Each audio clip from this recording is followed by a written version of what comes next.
Invités sur le plateau, il y a Traoré Daouda Tradam, directeur de publication du journal Le Matinal, et journaliste professionnel. Traoré Daouda, bonjour. Bonjour. Merci d'être sur ce plateau. À côté de vous, il y a Ousseini Issa, journaliste professionnel également. Ousseini Issa, bonjour. Merci d'être sur ce plateau. Et en face de vous, il y a Dr Amadou Bounti Diallo, enseignant-chercheur à l'Université de à la retraite. Docteur, bonjour.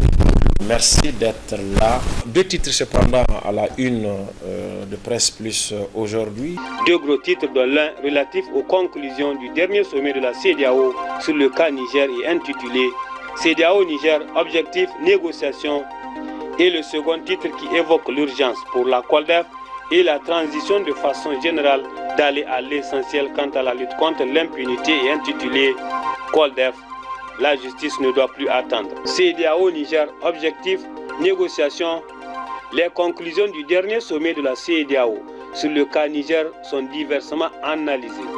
Alors que d'aucuns estiment que la CEDEAO n'a rien dit de nouveau et sa position reste intacte avec le maintien de ses sanctions, surtout son attitude belliqueuse avec la présence du Premier ministre et des ministres déchus à Abuja.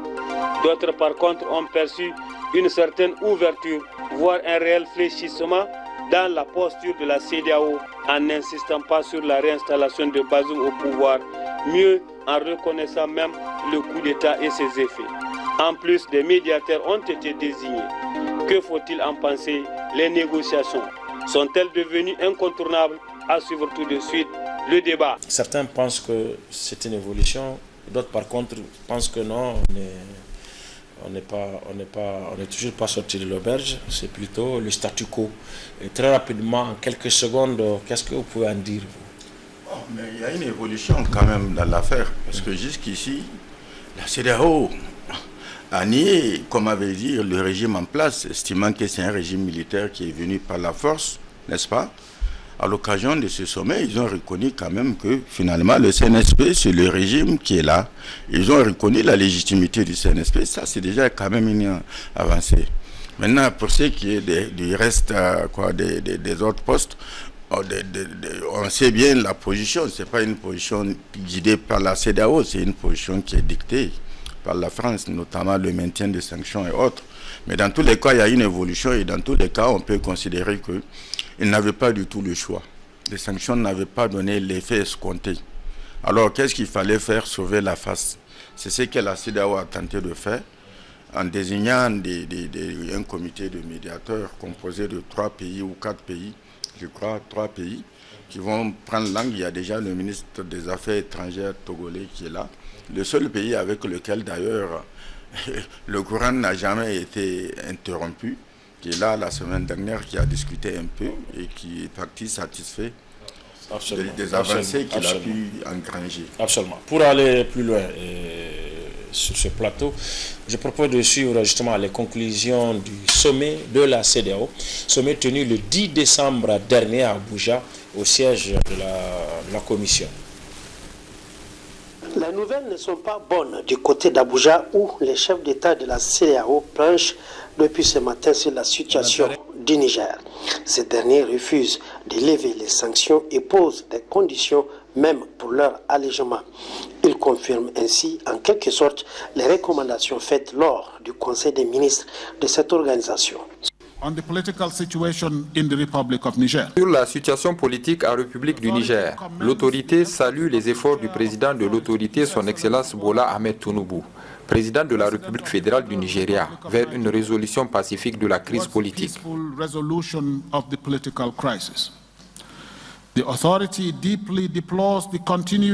L'autorité déplore profondément le maintien en détention du président Mohamed Bazoum, sa famille et ses associés par l'administration du CNSP.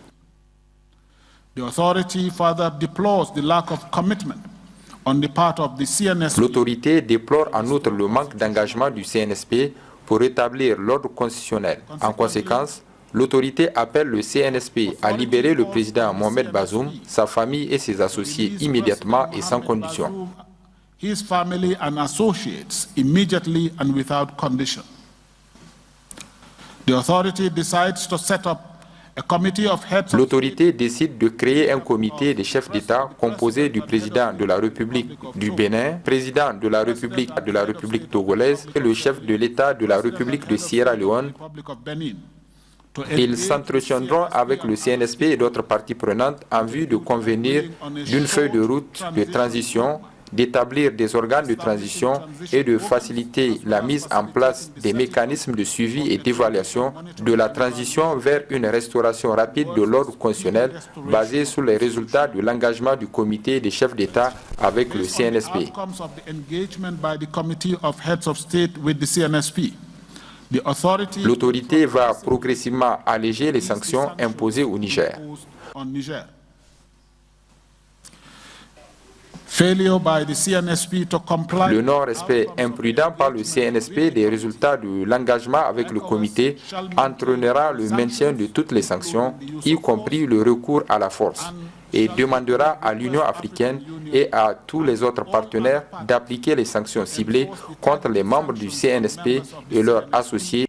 and their associates. Néanmoins, l'on peut noter quelques avancées dans la résolution des tensions.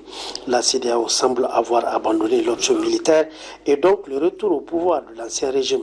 Mieux, elle propose une commission composée de représentants du Bénin, du Togo et du Sierra Leone pour discuter avec les militaires au pouvoir à Niamey à propos d'une sortie de crise.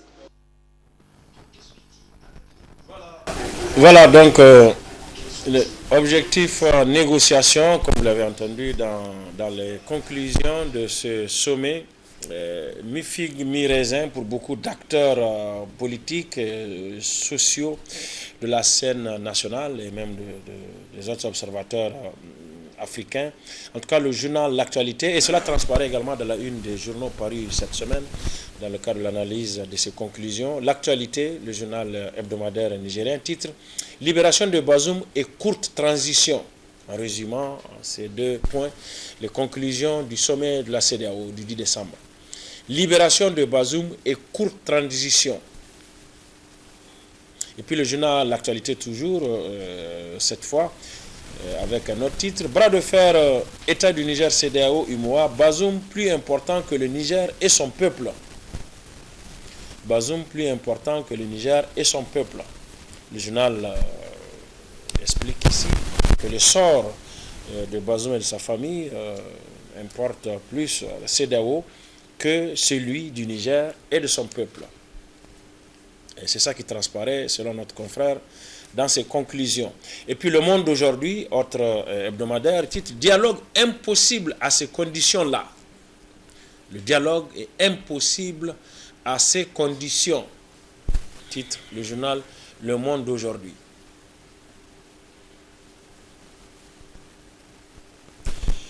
Et puis Le Canard en furie qui titre « Un sommet pour faire plaisir à Paris, à Bazoum et à ses proches ». Un sommet pour faire plaisir à Paris, à Bazoum et à ses proches. Quant à L'Enquêteur, le quotidien L'Enquêteur, dans sa parution du 12 décembre, titre « Conclusion du sommet de la CEDEAO du 10 décembre, une lueur d'espoir pour le Niger ». Conclusion du sommet de la CEDEAO du 10 décembre, est-ce une lueur d'espoir pour le Niger? C'est une interrogation du journal L'Enquêteur. Et puis La roue de l'histoire, titre dans la même lancée, à propos de ces conclusions, une lueur d'espoir pour le Niger. La roue de l'histoire qui est plus affirmative. Une lueur d'espoir pour le Niger. Et Le Canard déchaîné, hebdomadaire cette fois, titre « Saisir la perche de la CEDEAO ». Il s'agit pour notre pays, selon le journal, de saisir la perche de la CEDEAO. Niger Inter-Hebdo, comme son nom l'indique, hebdomadaire nigérien, la CEDEAO revoit sa copie et tend la main au CNSP. La CEDEAO revoit sa copie et tend la main au CNSP. Et enfin, L'Enquêteur, dans sa parution du 11 décembre, cette fois, titre « La CEDEAO pose ses conditions à le CNSP au sommet d'Abuja. Tiani prêt à discuter. La CEDEAO pose ses conditions au CNSP au sommet d'Abuja. Tiani prêt à discuter. Tradam, on a bien vu que nos confrères, presque qu'ils sont un peu partagés entre ceux qui pensent que c'est une lueur d'espoir et que c'est des avancées notables, notamment son premier point, il reconnaît désormais que le coup d'État est consommé, qu'il s'agit d'un coup d'État, mais d'autres, par contre, qui pensent que dès l'instant où la libération de Bazoum demeure une exigence et le maintien des sanctions est confirmé, ce n'est pas une avancée du tout. Qu'est-ce que vous croyez? Non, comme Hussein l'a dit, il y a une grande avancée. C'est-à-dire on est revenu aux fondamentaux de l'institution elle-même. Dès qu'il y a un coup d'État, ce sont ces batteries de mesures qui sont prises. La seule différence qu'il y avait sur le Niger, c'était l'intervention militaire qu'on a agrippée, plus le retour du personnage de l'ancien président à son poste. Sinon, classiquement, on demande tout, on ferme les frontières, on demande la libération du président, mais pas son retour en général. Il n'y a jamais eu une demande, avec Tanja, il n'y a jamais eu une demande de retour du président sur son fauteuil présidentiel. Et, bien sûr, dernier élément, c'est la désignation des médiateurs attitrés pour pouvoir mener ces négociations. Vous avez, pour le cas du Niger, on a eu même droit à 3 médiateurs.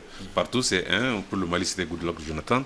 Et pour le Burkina, ancien président qui n'était pas président en exercice. Et pour le Burkina, c'était l'ancien président également, Issoufou, qui n'était pas en exercice. Mais la complexité du problème nigérien fait qu'aujourd'hui, il faut amener des gens qui peuvent discuter d'égal à égal.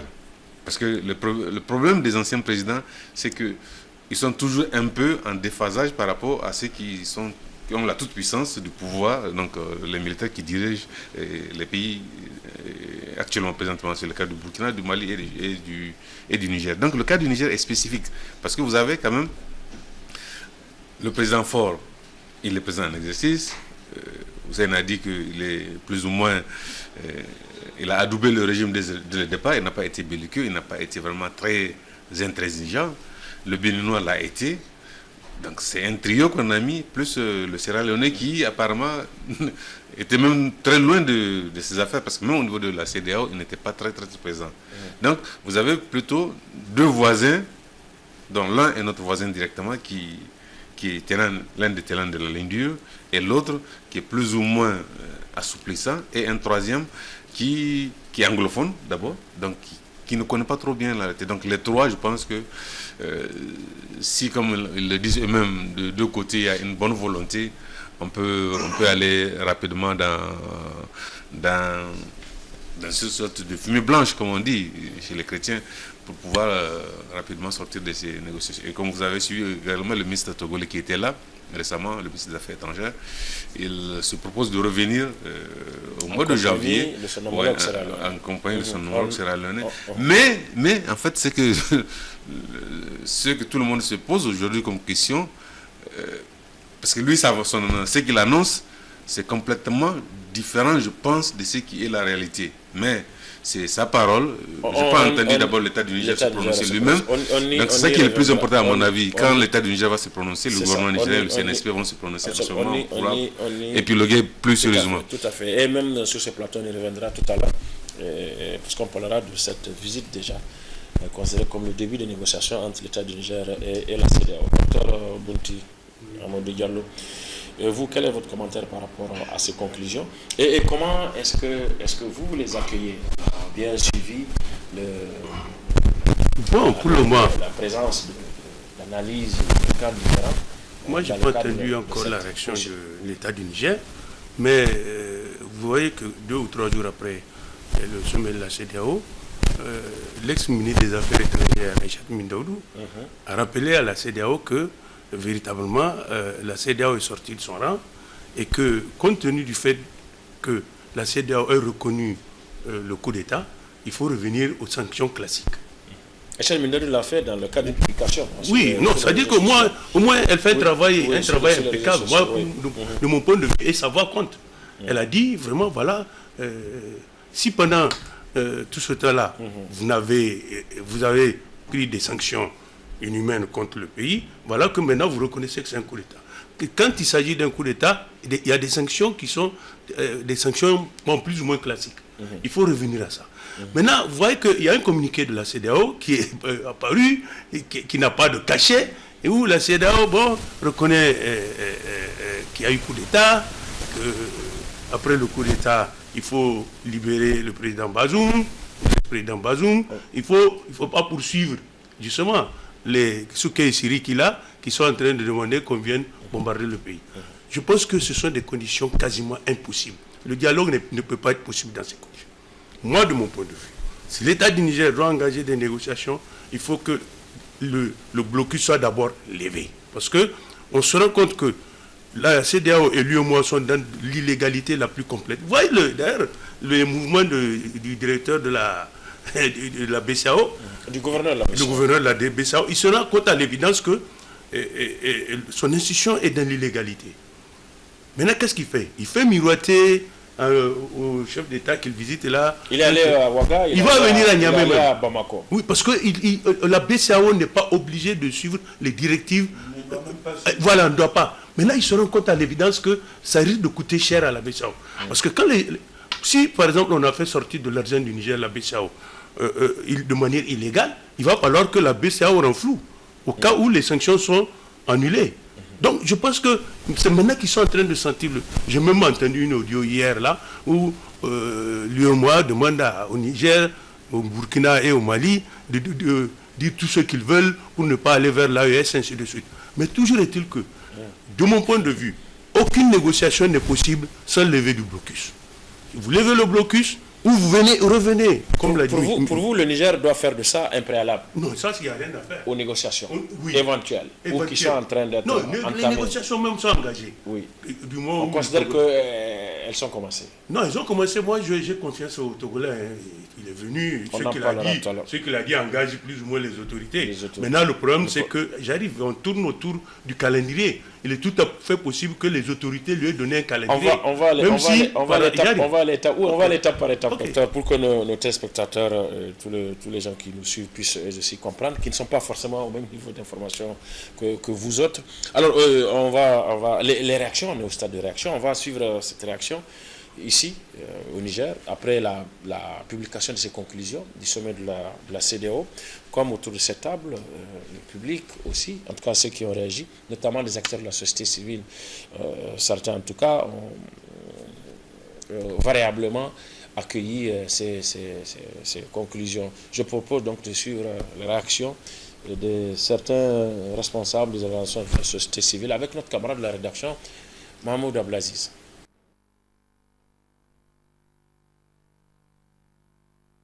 De la Sierra Leone et des représentants des présidents du Nigeria et du Bénin suscitent toujours des réactions à l'image du mouvement M62. Abdoulaye Seydou estime que le Niger a toujours opté pour la négociation et non la méthode forte. Le Niger avait également dit, à travers le message du chef de l'État à la nation, que les militaires vont animer une transition avec les organes qui ont été définis, ne dépassant pas un délai de 3 ans, et qu'il appartiendra au dialogue inclusif national de définir ces délais-là et les axes stratégiques autour duquel la transition va faire son travail. On a constaté le boycott du sommet par les chefs d'État qui se sont comportés de manière apatride vis-à-vis des intérêts du Niger, parce qu'ils n'étaient pas en phase avec les décisions du sommet, notamment en ce qui concerne le point de ne plus exiger le retour de Bazoum. Pour Michael Zodi, président du Front patriotique pour la souveraineté, les autorités nigériennes doivent se prononcer sur la question car la CEDEAO a montré ses limites. Considérons que la CEDEAO n'est plus une CEDEAO des peuples, mais une CEDEAO à la solde des intérêts privés et des syndicats des chefs d'État et voire même de l'impérialisme français. Nous récusons le Bénin, nous récusons le Nigeria. Nous pensons que l'effort a été auprès du peuple nigérien dès au début.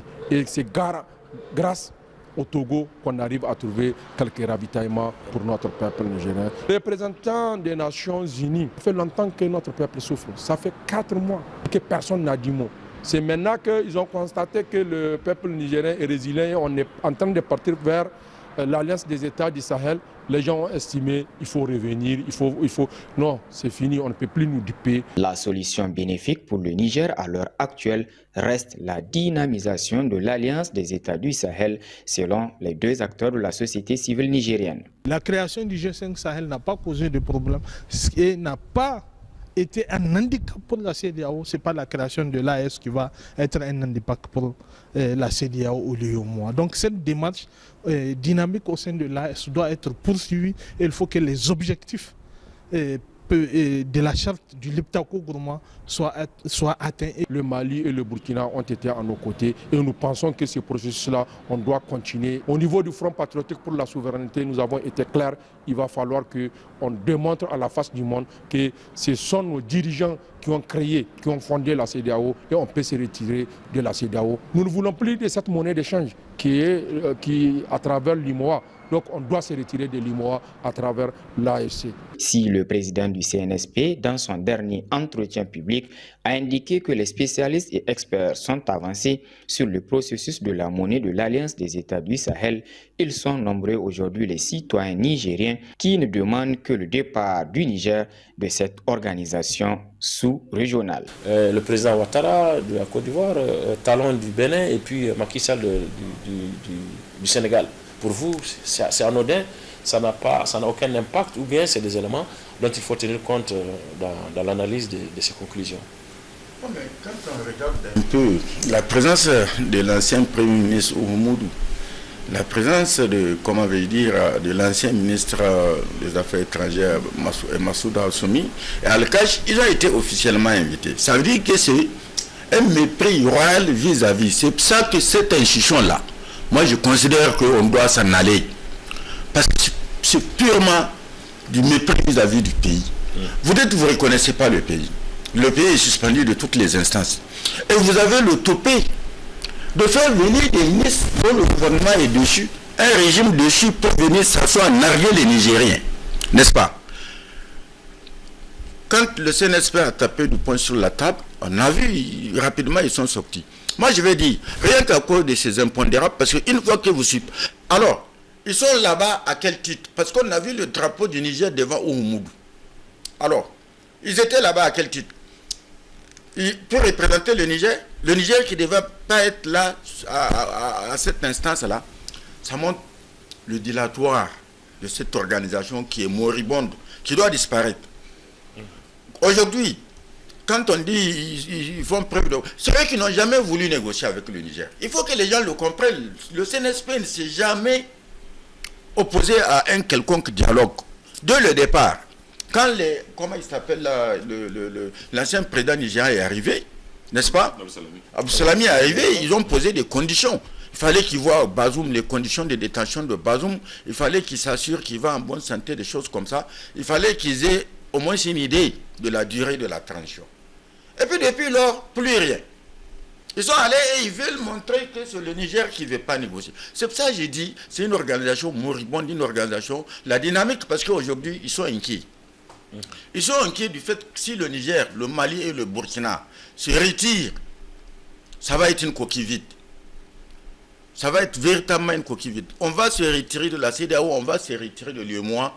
Ils vont comprendre que c'est aujourd'hui que le Niger est important aux yeux de la communauté internationale. On nous a toujours présenté, c'est pour ça que j'ai dit cette méprise-là, ce mépris-là, cette arrogance, cette insulte vis-à-vis du Niger ne doit pas rester impunie. On a vu même les décisions qu'ils ont prises, les cours, qu'on appelle cours ou comment on les appelle, ce n'est pas des cours de justice, c'est du n'importe quoi. À cause de tout ça, moi je considère que on ne peut pas insulter un pays aussi avec comment dire, avec autant de gravité comme ce qu'ils ont fait à l'occasion de la réunion du 10 décembre. C'est une insulte grossière. On ne peut pas admettre ça. Des gens qui sont là, ils tournent, ils sont en train d'errer. Vous empêchez aux autorités légales d'aller s'asseoir, les autorités légitimes que les Nigériens connaissent, vous les faites venir. Et maintenant, vous sortez pour dire que c'est jusqu'au 10 seulement que vous avez reconnu le coup d'État. Pendant ces 4-5 mois-là, qui est en train de gérer le pays? Les fugitifs qui sont en train d'errer, qui décident de ceux qu'on doit mettre en application? Les fugitifs là. Moi, c'est pour ça que j'ai dit, il ne faut pas, tous ceux qui sont en train de faire aujourd'hui, pour vouloir miroiter que ils veulent, parce que j'ai vu dans les conclusions, ils ont dit que il ne faut pas émietter, il ne faut pas créer. J'ai vu dans les conclusions, il y a un point où ils disent qu'ils ne sont pas d'accord avec la création de l'AES. C'est pas de la faute, ça. On y reviendra tout à l'heure. Mais sauf que malgré tout, le gouvernement nigérien et le CNSP est prêt à discuter. Mais les gens n'ont jamais... Non, les gens ont toujours été prêts à discuter. J'ai dit même maintenant. Même maintenant. Et est-ce qu'on a fermé? Est-ce qu'on a fermé? Ceux qui ont décidé de fermer. C'est-à-dire qu'ils étaient sur leur position initiale. On ne vous reconnaît pas. On maintient les sanctions contre vous. Pas contre le CNSP, contre le peuple nigérien, parce que le peuple nigérien a soutenu la jeune. Les gens sont d'accord avec ce qui est en train de se passer. Ils ont mis les sanctions parce que tout à l'heure, quand on dit, ce n'est pas des sanctions classiques. C'est des sanctions qui n'existent pas dans les textes. Le docteur parle d'un blocus. Alors, on crée une situation comme ça pendant 4 mois contre un pays. Alors, c'est le dernier. Alors, on crée une situation comme ça, on va venir dire, moi je considère que cette organisation-là, à partir du cas du Niger, de la gestion de la crise politique au Niger, cette organisation-là, les gens ne doivent plus faire machine arrière. Elle n'a qu'à continuer. Parce que tout à l'heure, le docteur disait que l'autre qui circule aujourd'hui pour venir dire dans les pays que l'économie se porte bien. Comment il s'appelle? Kassibrou, le gouverneur de la BCA. Ce bonhomme, il va venir dire, vous mettez des pays sous embargo financier et tout, et vous venez 4 mois après, pour dire quoi, si ce n'est pas une insulte. On ne devait même pas l'admettre dans ces pays-là. Il n'a qu'à retourner. Alors, mais non. Honnêtement, mais c'est leur donner même de l'importance que d'accueillir des gens comme ça. Mais c'est un fonctionnaire de ces pays-là aussi. Mais on s'en fout. Non, mais à partir du moment, les organisations là, moi je l'ai toujours dit, je l'ai défendu. C'est des organisations qui ont été créées pour promouvoir l'intégration économique et l'intégration des peuples. Oui. Quand ces organisations se mettent, parce qu'il y a un problème interne dans un pays, à vouloir asphyxier le pays, moi je dis ça sert à quoi? Absolument. Est-ce que ça va faire, ça veut dire que si on ne monte pas, si on sait que les textes interdisent les chefs, voilà. En fait, toute la problématique est là. Alors, ça sert à quoi? Tout à fait. Est-ce que les gens ne vivaient pas avant? C'est des gens, des chefs d'État qui ont décidé de la création. Eux, ils étaient où? Ces gens-là, les Tinubu là, ils étaient où quand les Contiers, c'était des militaires? Quand ils ont décidé, les Kérikou, quand ils avaient décidé de faire, ils étaient où? Tout à fait. Mais alors, l'État n'est pas une continuité avec la CEDEAO là. Non, je suis désolé, Tradam. L'État n'est pas eux pour eux. C'est pas une continuité. La continuité, on a discuté Bazoum et son gouvernement, mais c'est les Bazoum qui continuaient l'État. On a déjà vu ça où? Absolument. Merci Ousseini. C'est vrai que toute la problématique est là. Cette organisation, est-ce qu'elles jouent, est-ce qu'elles n'ont pas quitté leur voie initiale? C'est un débat. Oui, Tradam. Non, oui, l'élection continue et c'est des éléments d'état parce que c'est sur ça que beaucoup d'analystes se sont apaisantis. Non, moi je pense honnêtement, ça doit quand même s'inscrire dans il faut qu'on avance. Oui. C'est-à-dire il faut qu'on avance. Ça, puisque comme je le disais en début, que les gens sont en train d'être gagnés par la raison. Donc ça ne sert à rien de remuer le couteau de la plaie. Chacun a fait. Ils ont fait ce qu'ils ont eu à faire, comme je dis. Maintenant, on est revenu sur mais ça s'est passé le 10. Oui, je sais. Mais c'est un fait, oui, ça je dis. Oui, mais maintenant, si on doit revenir encore épiloguer sur les 4 mois durant lesquels on était sous... Parce qu'ils ont expliqué, ils ont voulu expliquer, eux, à leur manière, pour dire que... Pour vous, ça ne veut rien dire que Ouattara, Talon et Macky Sall n'aient pas été présents. Non, j'en arrive à là d'abord. Je suis en train de discuter sur... Par rapport à la présence des anciens ministres. Oui, par rapport à la présence des anciens dirigeants, qui nous a tous choqués ici. Et, personnellement, moi j'ai demandé à ceux qui peuvent le faire, il faut qu'ils réagissent, il faut même qu'on ait des procédures. Mais eux, puisqu'il y a une organisation, pour le moment, on est membre. On n'a pas quitté, on est membre. Non, on est membre. On a été suspendu à partir du 10. On est membre. Donc, pas exclu. Donc, on n'est pas exclu. Donc, on est suspendu. Donc, tout ce qu'ils disent s'applique sur nous, qu'on le veuille ou pas. C'est comme ça. C'est le principe de l'organisation. Si on n'est pas dedans, on l'écrit, on dit on n'est pas dedans, basta, ça fait ça. Mais puisqu'on est dedans et qu'ils ont donné une explication bancale qui ne tient pas la route, comme l'a dit Bonti, c'est peut-être de voir. Par après, est-ce qu'il y a des possibilités de faire rester en justice par rapport à tout ce qu'on a suivi sur les 4 mois derniers? Moi, je pense que c'est ça qui est positif, qu'on doit faire dans une démarche. Mais revenir pour dire on a fait ci, on a fait ça.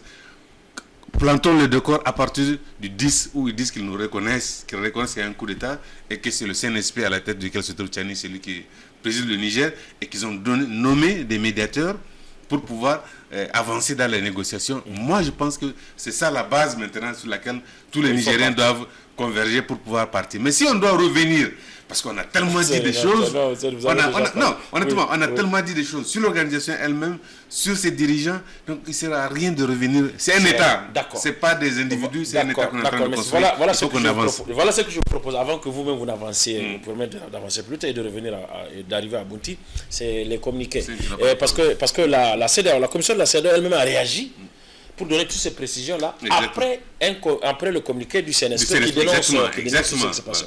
Alors, qu'est-ce que le CNSP a dit dans son communiqué qu'il a rendu public après les conclusions du sommet de la CEDEAO, mais surtout après ces éléments-là dont nous venons de parler, la présence des anciens dignitaires à ce fameux sommet du 10 décembre. Je propose de suivre donc le porte-parole du CNSP. CNSP, le gouvernement et le peuple nigérien ont suivi avec indignation dans les médias nationaux et internationaux la participation incompréhensible de certains membres du gouvernement nigérien déchu. C'est sans détour que le CNSP a condamné la présence remarquée à ces sommets des responsables du régime déchu de la 7e République. Aux yeux du CNSP, cette présence effective de l'ex-premier ministre Oumoudou Mahamadou et de plusieurs autres membres du gouvernement déchu dénote tout simplement de l'inconséquence de la CEDEAO, voire de sa perfidie.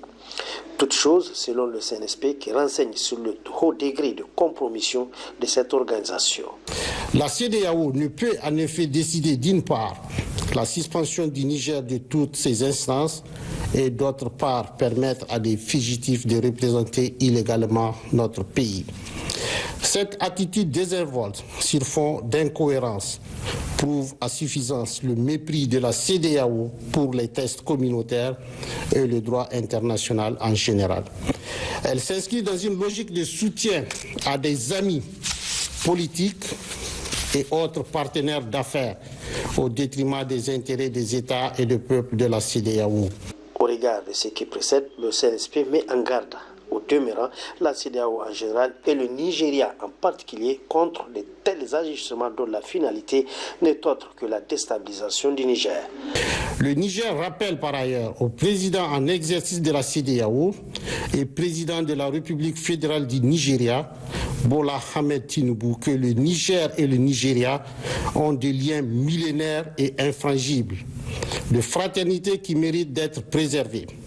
Aussi, ne saurait-il continuer à abriter dans son pays des individus recherchés par la justice nigérienne qui participent à l'organisation de la déstabilisation du Niger à partir du Nigeria. Sans pour autant annoncer les représailles, le Niger, à travers ce communiqué, a tenu à se faire entendre, tapant du poing sur la table de la CEDEAO pour que cela cesse, faute de quoi il se réserve le droit de réagir. Une sortie du CNSP a priori musclée qui apporte surtout de l'eau au moulin de ceux qui plaident pour une sortie de notre pays de la CEDEAO.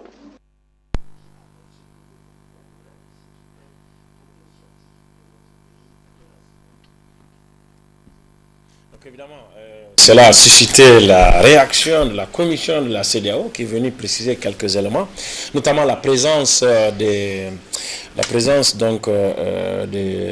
membres du gouvernement déchu à ce sommet, et puis au sens qu'il faut donner aux conclusions rendues par ce sommet le 10 décembre dernier. Je propose donc de suivre le communiqué de la CEDEAO, résumé ici par notre camarade de la rédaction, Aïdara Youssouf.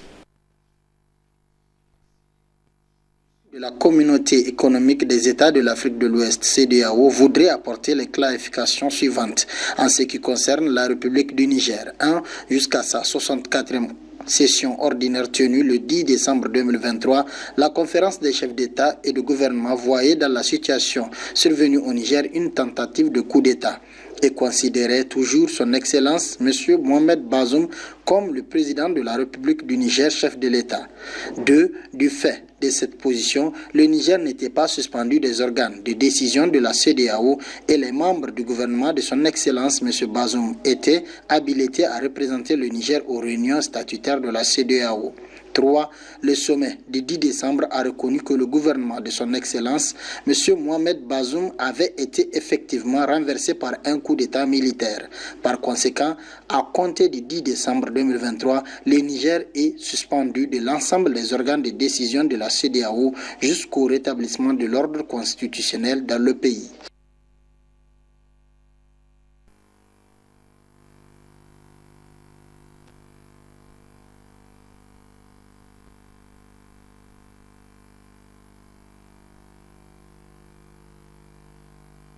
En fait, préciser davantage que la CEDEAO a essayé de donner une certaine logique, un certain sens à tout ça. Absolument. Quand vous voyez son communiqué du 10, c'est pourquoi je dis la réaction du CNSP, on dit mieux vaut tard que jamais, c'est ça l'expression. Elle aurait dû intervenir dès lors qu'on a authentifié les invitations, puisque quand les cartons d'invitation sont sortis, les gens pensaient à un moment que c'était des fakes, mais on a pu quand même les identifier comme étant authentiques. Oui. Dès lors, si on avait fait peut-être en ce moment un communiqué assez musclé comme celui-là, peut-être leur présence même ne serait pas vraiment visible dans la salle, les gens auraient fait attention. Mais qu'à cela en tient, ils ont été là parce qu'il y a eu la réaction. Et comme je dis, il faut qu'on progresse, parce que tout le monde finalement a reconnu qu'au sein de la CEDEAO eux-mêmes, ils ont eu le tort de vouloir dire que du 26 au 10, c'était toujours l'ancien régime qui gérait le pays. On a senti, c'est une certaine gêne. Et que le coup d'État n'était pas c'était une tentative. On était toujours dans le cadre de tentative. C'était une tentative et on sait d'où on a emprunté ce terme, tentative puis prise d'otage. Donc, tout ça a fait que... Même si c'est emprunt ouvertement, c'est de manière flagrante, d'un peu d'hypocrisie. Mais voilà, ça je dis, parce qu'on sait d'où on a emprunté ces deux terminologies. Tentative et puis prise d'otage, on sait d'où c'est venu. Donc aujourd'hui que les gens ont fait amende plus ou moins honorable, j'allais dire, ils ont reconnu que désormais l'ère Bazoum c'est fini et bien fini. Donc il n'y aura plus, à la prochaine réunion, il n'y aura plus un membre de l'ancien gouvernement, ça c'est évident. Donc maintenant c'est nous qui sommes suspendus, nous n'aurons plus droit à assister, mais nous pouvons avoir par délégation certains chefs d'État comme le médiateur par exemple qui va représenter les intérêts du Niger, parce que si vous remarquez, tout celui qui est suspendu ne vient pas, c'est le cas du Mali, du Burkina et de la Guinée, qui sont plus, nous sommes le 4e, mais quand même on a une voix portée par, nous on a la chance même d'avoir 3 présidents en exercice qui vont porter notre voix au prochain sommet pour essayer d'alléger rapidement les sanctions. Parce que dans tous les cas de figure, comme Bintou Adike Mendao de l'a rappelé, il faut revenir aux fondamentaux de base. Quand on suspend quelqu'un après un coup d'État, voici les mesures qui doivent s'appliquer. Donc, les mesures supplémentaires qui sont appliquées au Niger, même si ils ont rappelé que si on ne s'inscrit pas dans ce qu'ils proposent, peuvent revenir, y compris, si j'ai bien entendu, y compris la décision militaire d'intervenir militairement, on doit revenir à ces fondamentaux en alléguant ces mesures superflues et irréfléchis qui ont été appliqués sur notre pays. Encore, je précise juste, c'est la conférence des ministres qui a fait ce commentaire-là. Mais dans la conclusion du sommet du chef d'État, ce retour à l'intervention militaire n'a pas été évoqué. C'est juste une précision. Oui, docteur, vous avez vu un communiqué et une réponse, la CEDEAO, pour venir, comme on l'a dit, essayer de rendre les choses plus logiques, ou ses actions plus logiques chronologiquement. Plus acceptables. Plus acceptables chronologiquement. Est-ce que ça tient la route? Mais le problème, c'est que de l'autre côté, la Cour dit de replacer Bazoum sur son fauteuil avant un mois. C'est ça aussi. Moi, je me dis que, sincèrement, la CEDEAO est en train de se ridiculiser. Franchement, ce n'est pas ce qu'on attendait du chef d'État. Mettre 4 mois pour constater que c'est un coup d'État, je me dis que peut-être on n'est pas sur la même planète. Ce qui est sûr, moi, en tout cas, moi, de mon point de vue, c'est que un travail a été abattu par le CNSP, n'est-ce pas? Et surtout, en tout cas, je reviens encore à cette dame-là. Ndaoudou est en train de faire un travail énorme. Et je vous assure que sa voix compte plus que celle de notre ministre des Affaires étrangères. Moi, je suis persuadé qu'à l'ONU, là, on n'aurait pas pu l'empêcher de parler. D'abord, elle était représentante de la MONUSCI. À ce titre-là, je crois qu'elle a un badge d'accès au bâtiment. En plus, sa personnalité fait qu'on ne peut pas l'empêcher de parler. Et cette dame-là, Moi, je pense que s'il y a quelqu'un qu'on doit accueillir avec triomphe, quel que soit le poste qu'elle occupe, elle défend d'abord les intérêts du Niger. Je n'ai pas entendu un seul Nigérien travaillant pour la CEDEAO ou pour un organisme quelconque, n'est-ce pas, élever la voix pour dire qu'au moins les sanctions que vous avez prises sont des sanctions illégales. Elle peut perdre ce qu'elle gagne, mais elle a tenu à s'afficher pour dire qu'elle n'est pas d'accord avec ce qu'on impose à son pays. Moi, je lui tire mon chapeau. Parce que ça, là, ce n'est plus une dame, c'est un homme. Sincèrement, je pense que le Niger lui doit au moins témoignage pour le travail qu'elle est en train d'abattre. Et vous avez vu, quand elle parle, les gens écoutent. Et quand elle parle, même sur les réseaux sociaux, les gens relaient. Quand elle parle, les gens savent qu'elle ne dit pas n'importe quoi. La preuve, avant même le truc, elle dit, bon, écoutez, vous avez pris des sanctions qui n'existent pas dans le texte, dans les textes. Il faut revenir aux sanctions qui sont dans les textes. On est tous d'accord. Si c'est un coup d'État, on est d'accord. Elle-même, elle est d'accord qu'on revienne aux sanctions classiques. Mais le problème, c'est que vous n'êtes pas resté sur les sanctions classiques. Vous êtes parti imposer un blocus. Et elle dit qu'elle n'est pas d'accord. Moi, je me dis que, sincèrement, cette dame, je lui tire mon chapeau. Je pense que... oui. On avance par rapport aux conclusions. Non, moi, je pense que son cas mérite d'être. Parce que c'est la seule voix au niveau des instances internationales, la seule voix nigérienne qu'on entend. Même pas celle de notre ministre des Affaires étrangères. Je pense qu'il faut le relever. Son patriotisme là ne fait aucun doute. Voilà. Maintenant, en ce qui concerne la CEDEAO, moi je me demande même quand elle parle de négociation, sur quoi on va négocier. Parce que tantôt elle dit ça. Vous savez qu'au départ, il n'était pas question des cas des anciens dignitaires. Et puis ces messieurs-là, vous les invitez. Bazoum Ayanyame, il attend qu'ils viennent lui faire le compte rendu. Oui, puisque vous dites que vous les reconnaissez. Jusqu'au 10, Bazoum attendait. Et même maintenant, Bazoum attend qu'ils viennent lui faire le compte rendu. Vous ne pouvez pas prendre des fuyards, des apatrides, des gens, Souké et Siriki. Moi, je crois que ces gens-là, ils auraient pu faire un truc dans un film burkinabé. Et en plus, pourquoi le Premier ministre, si vous le reconnaissez, l'ancien Premier ministre, pourquoi il n'a pas assisté au travail à huis clos? Parce que, en tout cas, selon ma compréhension, il n'était pas dans le huis clos. Ça veut dire qu'en réalité, vous-même, vous reconnaissez que vous êtes dans l'illégalité.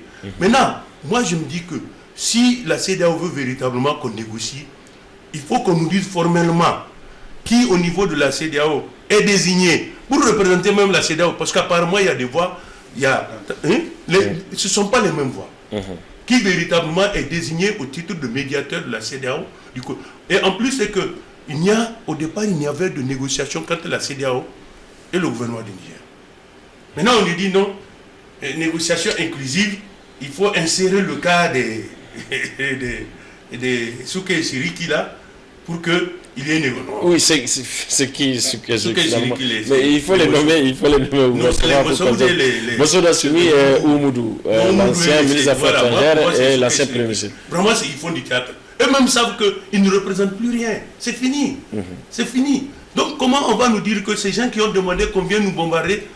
Parce que le problème, faites très attention, la CEDEAO veut nous faire comprendre que c'est une crise. Toi qui ne reconnais pas que c'est un problème interne au Niger, maintenant tu veux nous faire comprendre que c'est une crise à l'interne et qu'il faut mettre autour de la table toutes les sensibilités, Non, c'est pas possible. Moi je pense que, en tout cas, dans les négociations, on ne peut pas prendre en compte le cas des fugitifs. En plus de libérer Bazoum, la CEDEAO elle-même sait que c'est pas possible. Vous acceptez que des fugitifs s'installent au Burkina, au Nigeria, au Ghana, à Paris, pour constituer un gouvernement fantoche, et vous voulez qu'on relâche Bazoum, pour qu'il aille maintenant faire quoi? En fait, c'est pour maintenant justifier l'intervention militaire. C'est ça qu'ils cherchent à faire.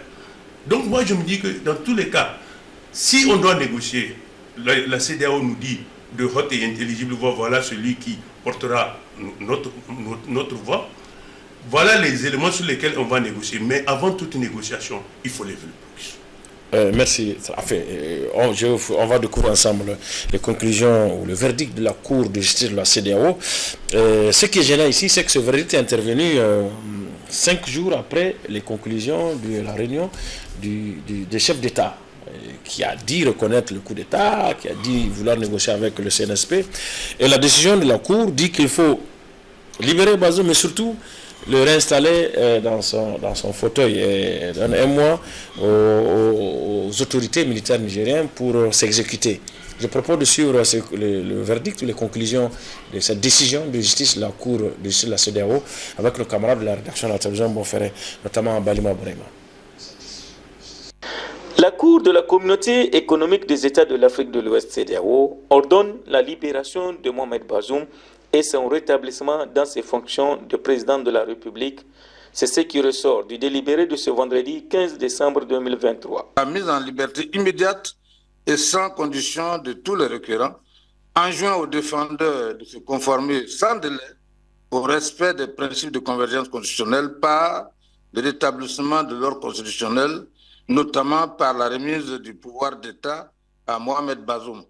Lui impartit donc à cet État, bien sûr, un délai de 1 mois à compter de la notification qui lui en sera faite de ce jugement pour faire un rapport à la Cour sur l'état d'exécution. Monsieur le Président, voici l'arrêt de la Cour. C'est le 21 septembre dernier qu'un collectif d'avocats a saisi la Cour communautaire en faveur de Mohamed Bazoum, sa femme Hadiza et son fils Salim pour constater entre autres une détention arbitraire et une prise de pouvoir par la force. La Cour s'est déclarée compétente pour juger de cette affaire. La Cour siégeant en audience publique sur sa compétence se déclare compétente pour connaître des litiges, déclare la requête recevable, rejette la demande de procédure accélérée, dit que le défendeur a violé le droit des requérants à la liberté d'aller et venir, dit que le défendeur a violé leur droit à ne pas être arrêté ni détenu arbitrairement, dit également que le défendeur a violé les droits politiques du requérant Mohamed Bazoum, dit en outre que le défendeur a violé les principes de convergence constitutionnelle, déclare par conséquent recevable et bien fondée la demande en réparation des préjudices subis par le requérant. Le 7 décembre dernier, cette même Cour a rejeté la demande de l'État du Niger et de 7 autres entités pour non-reconnaissance des autorités militaires par les instances de la CEDEAO. Le délibéré de ce matin a été rendu public dans un communiqué rendu public hier. La Cour reconnaissait le coup d'État intervenu le 26 juillet dernier. La Cour reconnaissait le coup d'État intervenu le 26 juillet dernier. Alors, je reviens à vous parce que c'est vous qui disiez tout à l'heure qu'il faut mettre tout ça derrière nous, qu'il faut avancer, qu'il faut oublier tout ça, c'est le domaine du passé. Aujourd'hui, il faut aller sur de nouvelles bases, puisque les deux partenaires, notamment la CEDEAO et le Niger, sont prêts chacun à discuter. Maintenant, il faut plutôt parler de l'avenir, etc. Mais, encore une fois, ça gêne. Pourquoi? Parce que ce verdict est intervenu après les conclusions du sommet de la CEDEAO. Or, on a vu plusieurs fois ici et avec vous que ces cours de justice, CEDEAO, même si elles devraient être indépendantes et tout, elles obéissent aux leaders politiques. Comment ça s'est fait? Ça s'est échappé? Ils sont en contradiction avec leur mentor. Et finalement, qu'est-ce qu'il faut? Il faut ignorer cette décision et avancer, et faire comme si elle n'a pas existé, ou quoi? Ou qu'elle n'existe pas? Non, cette décision n'existe pas même. Parce que en fait, elle est logique, la décision. Elle est logique. Parce que c'est un délibéré. Le délibéré, il peut venir 1 mois, 2 mois, 3 mois après du moins le jugement lui-même. Donc quand il y a eu le jugement, en son temps, la Cour de la CEDEAO, elle-même institution, n'a pas encore reconnu le CNSP. Donc ils sont logiques dans leur analyse. Mais sauf que le délibéré, lui, est venu... J'arrive, oui, mais le délibéré, c'est une écriture que le gars choisit. Si, ici on a remarqué beaucoup, si vous ne pressez pas, les avocats en connaissent, si les avocats ne pressent pas, en général, un délibéré, le gars qui va l'écrire, le juge peut prendre tout son temps avant de l'écrire. Donc ça, c'est pas un problème. Sauf qu'ils sont au courant. Oui, ils sont au courant. Même s'ils sont au courant, ils sont au courant de que les choses... Normalement, c'est pourquoi dans les juridictions, normalement, on donne un délai, un plafond, un plancher, un plafond pour que le juge rédige. Mais malgré tout ça, là, les gens font pression, il faut que les avocats viennent talonner pour que le juge s'assied pour rédiger juste les choses, le verdict. Donc c'est ça qui s'est posé en réalité. Mais un verdict, quelle qu'en soit sa ténacité, sa puissance, il requiert la force publique pour l'appliquer. Et cette force publique aujourd'hui dit qu'elle elle n'existe plus puisqu'il y a de nouvelles autorités qui sont là. Donc, en fait, lui, il ne peut pas dire que la Cour est incompétente, puisque dans le délibéré qu'il a lu, la Cour était compétente. Il ne peut pas dire que c'est un non-lieu, puisque lui, il dit...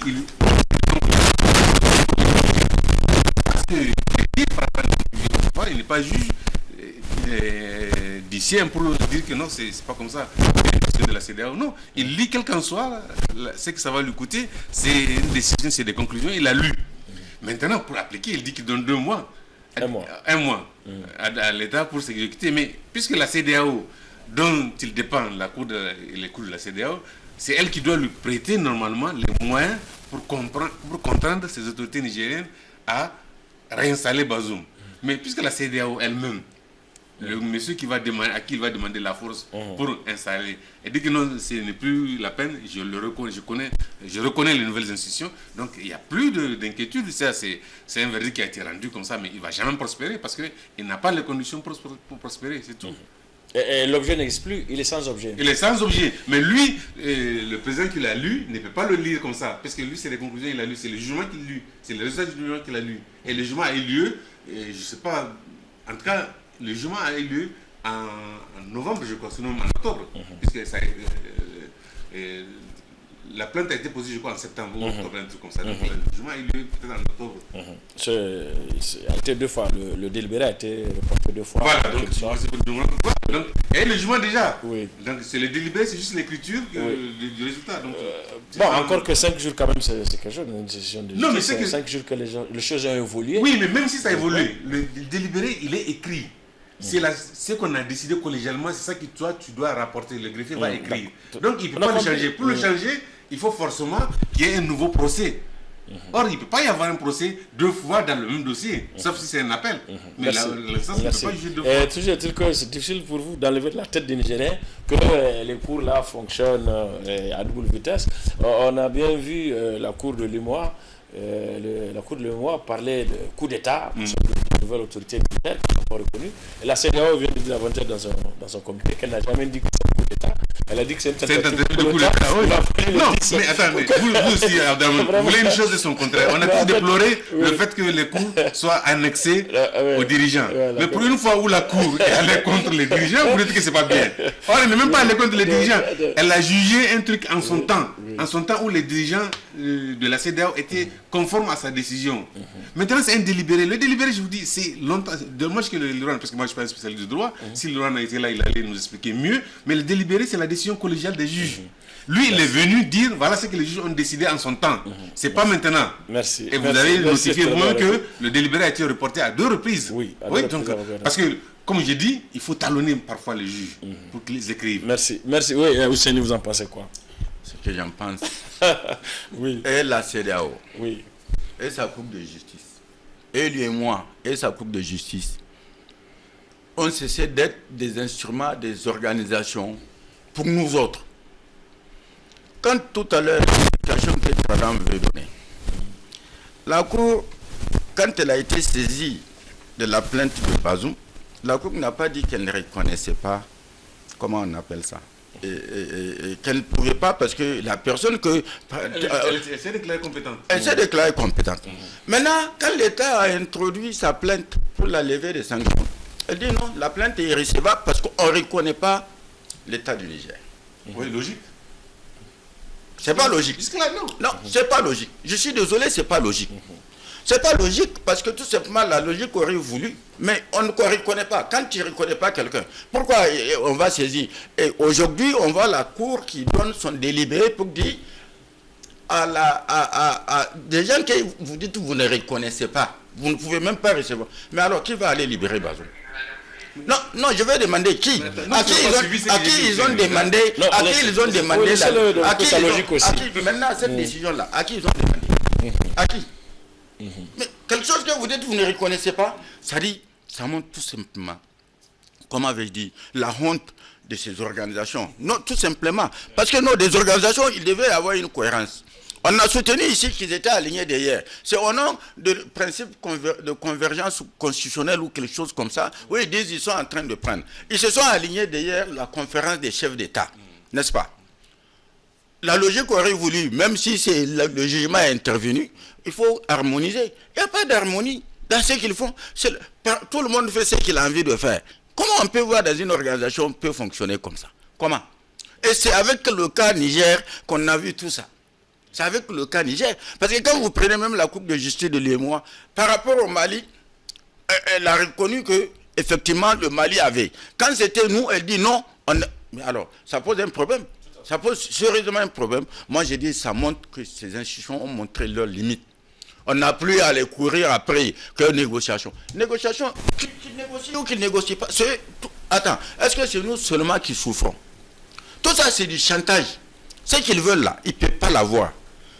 Après 4 mois, quand on doit faire l'impasse sur le Tradam, ça fait 5 mois que les gens. Il y a combien de gens qui sont morts dans les hôpitaux par manque d'électricité et de médicaments? Il y a combien de gens qui sont restés, comme on avait dit, sans nourriture pendant... Aujourd'hui, on vit une inflation à cause de cette situation. Comment on peut fermer les yeux? C'est pas quand même, quand on dit une organisation, d'accord, c'est une personne morale, mais c'est des gens qui l'animent. Quand vous prenez des décisions illégales contre un pays, vous savez que c'est des décisions illégales. Comment on peut pardonner à des gens comme ça? Et on peut considérer qu'on va fermer les yeux pour avancer. Non, on ne peut pas avancer. Parce que s'il y a lieu d'avancer en fermant, il faut qu'il règle, il faut qu'il dédommage. Il y a combien de situations qui ont été créées à cause de cette situation, à cause de ça? Au Bénin, la frontière, à cause de la fermeture, il y a des produits qui sont restés avariés. Non, mais s'il te plaît, laisse-moi finir. Est-ce qu'on peut considérer qu'on peut faire l'impasse table rase sur tout ce qui s'est passé? C'est des hommes, c'est des êtres humains.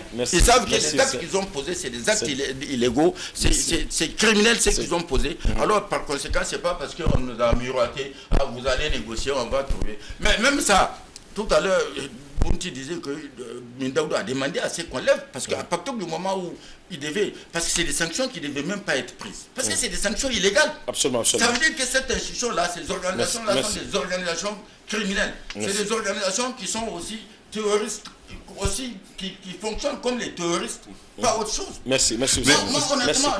Oui, Tradam. Oui, Tradam. Rapidement, on a compris. Non, je voudrais repréciser les choses. Oui, allez-y rapidement. Excuse-moi, il m'accuse d'avoir dit certaines choses. Je n'ai pas dit comme ça, Hussein. Tu ne m'écoutes pas dans ce cas. Non, si. Il faut qu'on s'écoute. Oui, allez-y rapidement. Je dis, puisqu'on s'est inscrit maintenant dans une logique de négociation, les esprits, tout le monde a dit ce qu'il a à dire, on s'est calmé maintenant, on est revenu sur les principes de base. La CEDEAO dit qu'elle nous reconnaît en tant que militaire. Ça, c'est bon. J'ai dit, maintenant, si nous, on estime que durant les 4 mois, effectivement, on a eu des préjudices, c'est de s'interroger, est-ce que les textes peuvent réclamer, parce que ce n'est pas le seul coup d'État qu'il y a eu dans la zone CEDEAO. Est-ce que, quand on fait des préjudices à des États, lors d'un refus de reconnaître les nouvelles autorités, est-ce que les textes permettent d'ester en justice la CEDEAO pour réclamer réparation? Si c'est le cas, on le fait.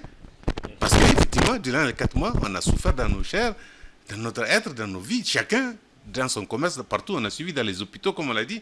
Il y a eu des morts, il y a eu des gens qui sont morts par manque de soins, etc. Donc ça, c'est indéniable. Maintenant, c'est de savoir, est-ce que les textes les permettent? Parce que tout... Le Mali l'a fait. Voilà, mais ça j'ai dit, donc on le fait. Le Mali l'a voilà. Et on le fait. Mais, non, ça je ne sais pas devant quel cours on l'a fait, mais en tout cas on le fait. Et ça, devant le même cours, voilà, donc on le fait. Mais on a la latitude de le faire, ça personne ne peut nous l'empêcher. C'est pas les... Oui, mais de toute façon, Ousseini, toi et moi, nous sommes que des journalistes et des animateurs. Peut-être on écoute ou on n'écoute pas, mais ceux qui vont décider, in fine, ils sauront... Je pense, sincèrement, ils sauront mettre l'intérêt du Niger en avant. Oui, mais, ça, c'est au moins évident. La justice, c'est une question de confiance aussi. Est-ce que les gens ont désormais confiance à ces cours de l'UMO et de la CEDEAO pour encore amener leur litige devant elle? C'est une question de confiance aussi. Mais attends, c'est la seule chose que... Et puis, c'est que vous savez, les États là, ils fonctionnent parfois d'une manière vache et sauvage. Les pays fonctionnent d'une manière vache et sauvage. Aujourd'hui, on a vu, comme on l'a dit, moi j'ai écouté beaucoup de gens suite à la visite du ministre togolais. J'ai écouté beaucoup dans des fadas, sur des radios, sur les réseaux sociaux. Les gens ne veulent même pas entendre parler de la CEDEAO. Donc maintenant qu'on est en train de s'arranger avec la CEDEAO, on pense que la cour ou les cours vont être plus regardantes. Exactement, mais c'est besoin. Donc c'est pas la justice. C'est Abdraman, il y a 2 semaines on en a parlé, je dis, c'est le reflet de nos juridictions. Ces cours-là, ce sont les faits, c'est que les pouvoirs publics veulent, c'est ça que les juridictions font. Si la CEDEAO dit maintenant il faut aider le Niger. En fait, si c'est ça, on en arrive à la conclusion de Ousseini. Ces organisations ne servent plus à rien. Il faut les réformer ou il faut les quitter. Mais ça, il faut les réformer. Ça, ou les quitter. C'est pas évident. C'est pas évident pour les quitter, mais il faut mettre les manières. Et vous savez, toutes ces difficultés sont venues quand la pseudo-démocratie s'est installée. Les gens ont installé des choses qu'ils ne peuvent pas appliquer parce qu'eux-mêmes, si vous les appliquez, Tinubu aujourd'hui il est poursuivi lui-même dans son pays parce qu'on dit que son élection est bancale. Il y a beaucoup de chefs d'État qui sont comme ça. Bon, et dernièrement, il y a quoi, 2 semaines ou 3 semaines, presque un mois, la Cour a finalement mais il a un problème de diplôme, de reconnaissance de diplôme. Voilà, mais en Afrique, là, aujourd'hui, de l'Afrique d'aujourd'hui, là, je ne dis pas de l'Afrique de demain, mais si ce sont vraiment en démocratie, on va évoluer. Il y a beaucoup de travers qu'on ne peut pas franchir. C'est pas demain la veille, comme on dit. Mais l'avantage avec les militaires, c'est qu'on sait que c'est la force. Il n'y a pas de compromis, c'est la force. Donc c'est la force brutale, elle s'est installée, on fait avec. Mais les démocrates vont venir vous dire, on va tordre le cou à ceci, à cela pour commencer. Ça ne peut pas aller.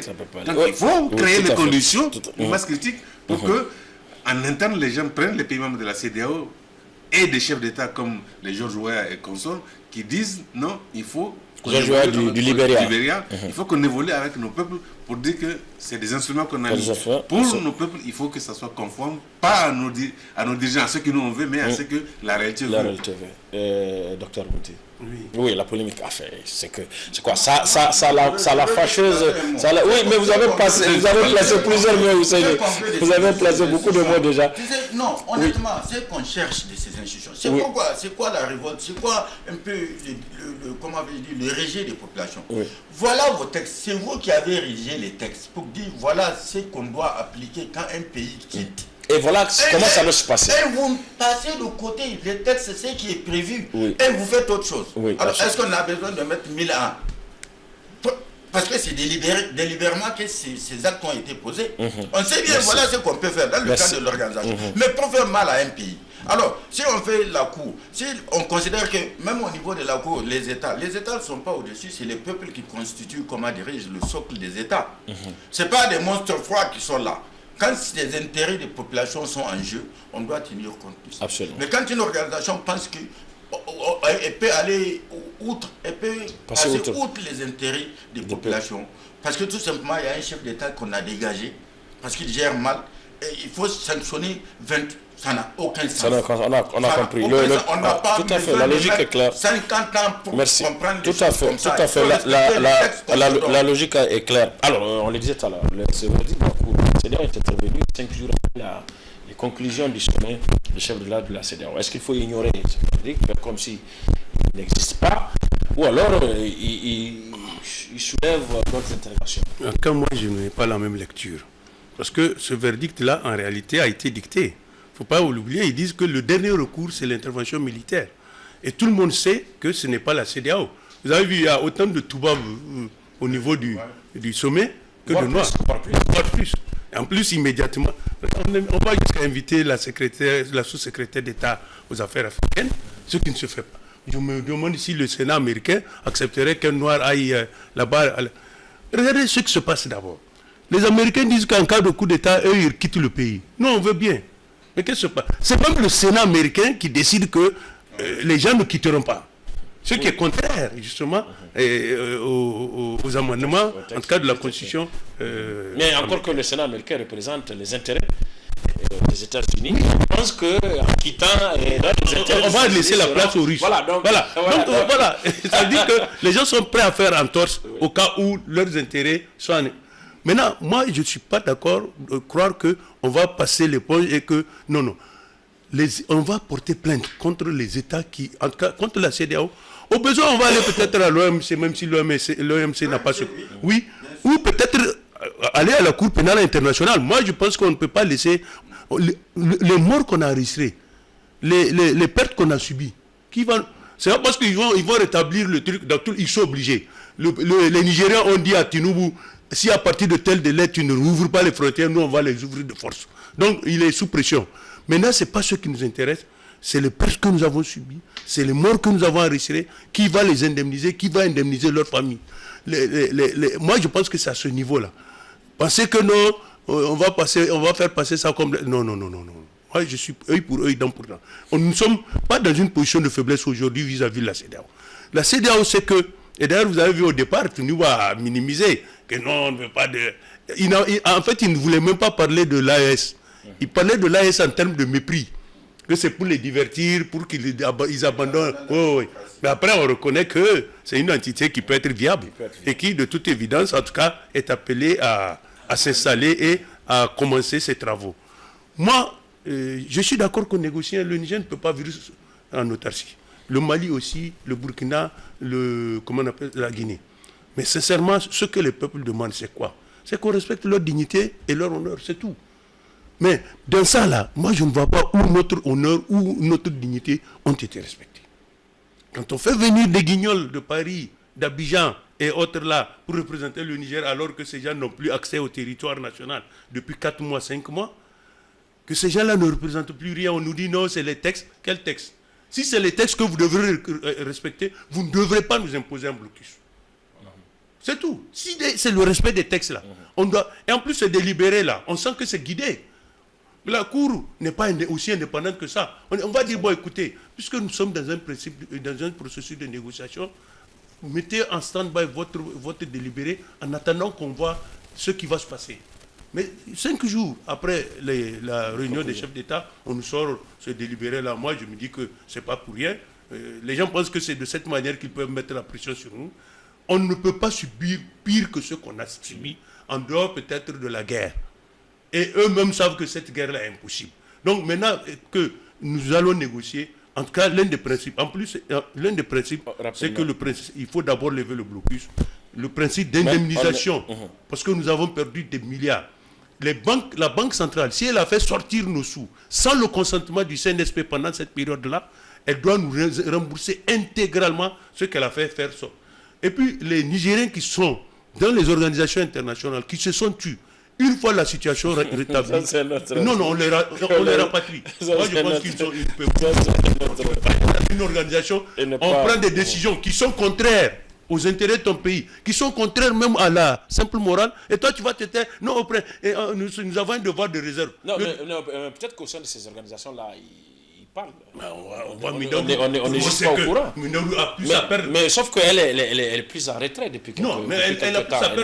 Elle n'est pas très active dans le système, elle est en retrait. Oui, mais on peut faire appel à elle à tout moment. Ce n'est pas les nationalités qui lui manquent. On peut lui accorder, n'importe quel pays peut. Mais pourtant, elle est en train de défendre l'intérêt du pays. J'ai dit pour le moment, elle est en retrait. Peut-être que sa position lui permet de s'exprimer. Plus que quand elle était représentante du secrétaire général des Nations Unies. Vous savez, ces gens sont des opportunistes. Cette femme-là, demain, on peut faire appel à elle. Mais elle sait qu'en prenant position, elle compromet ses propres intérêts. Pourquoi? Parce que tout simplement, elle s'aligne derrière la position de son pays. Moi, je pense que beaucoup auraient pu faire ça. Nous dit non, le devoir de réserve. Quel devoir de réserve? C'est un pays qui t'a envoyé là-bas. On est en train de brûler le pays. Maintenant, on finit. On finit ce système rapidement. Ceux qui sont à la Banque mondiale, à la CEDEAO. Moi, je pense qu'on doit établir une liste pour les remplacer. D'accord, mais ce n'est pas l'objet du débat déjà. On continue. Maintenant qu'on est d'accord que le dialogue doit enfin commencer, le ministre des Affaires étrangères du Togo a effectué une visite ici, a rencontré le président du CNSP et le Premier ministre, Mohamed Lamine Zen, pour parler du déroulé de ces négociations et puis du contenu également. Je propose donc de suivre la visite et les conclusions de cette visite du ministre des Affaires étrangères du Togo au Niger avec notre camarade de la rédaction, Aïdara Youssouf. Cette visite de travail de Robert Dussé, ministre des Affaires étrangères du Togo au Niger, constitue la première étape dans le processus de dialogue entre la CEDEAO et le CNSP en vue d'une sortie de crise comme proposé par la CEDEAO lors du sommet du 10 décembre dernier. Avec la partie nigérienne, une séance de travail a permis de discuter sur un probable timing et un probable contenu de la transition. Et nous avions eu une séance de travail très enrichissante avec le Premier ministre et notre homologue, le ministre des Affaires étrangères du Niger ici présent. Nous avions travaillé et convenu du contenu, du timing de la transition, ce qui est une avancée. Et nous allons d'ores et déjà présenter au chef d'État médiateur et à la commission de la CEDEAO ce contenu que nous avions convenu ensemble, en espérant qu'en janvier, le chronogramme attendu par la CEDEAO sera connu suite au travail que nous aurons avec la partie nigérienne. C'est le Bénin, la Sierra Leone et le Togo qui ont été désignés comme médiateurs pour la sortie de crise au Niger par la CEDEAO. Lors de ce sommet tenu le 10 décembre dernier, qui a annoncé la mise en place d'un comité de chefs d'État en vue d'engager un dialogue avec les autorités en place à Niamey pour aboutir à la mise en place d'une feuille de route sur la base de la période de la transition, les organes de cette dernière et aussi un mécanisme de suivi et évaluation de la transition au Niger. La Cour de la communauté